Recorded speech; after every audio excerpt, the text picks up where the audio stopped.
বড় ভাই আসসালামু আলাইকুম, কেমন আছেন? আলহামদুলিল্লাহ ভাই, ভালো আছে। ভালো আছেন না? আজকে সিজিংটা কত করে দিয়েছেন পাল্লা?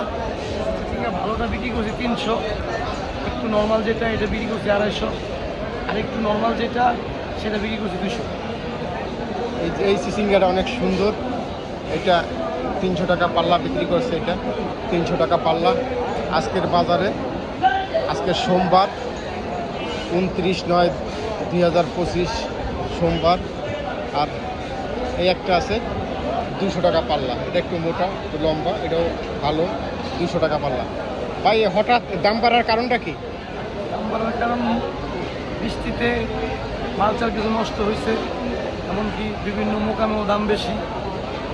এই কারণে হঠাৎ করে দাম বেড়ে গেছে। বৃষ্টির কারণে দামটা বেড়ে গেছে, মাল খুব আমদানিটা কম, এর জন্য দামটা পালা প্রতি 100 টাকা 80 টাকা বেড়ে গেছে। যাই হোক, আজকের সোমবারের বাজারের দামটা আপনাদেরকে জানিয়ে দিলাম। বাজারের লোকজন মোটামুটি আছে, বেশি একটা না। এই জন্য সবাইকে ধন্যবাদ জানাই। আজকের মতো শেষ করলাম। আল্লাহ হাফেজ।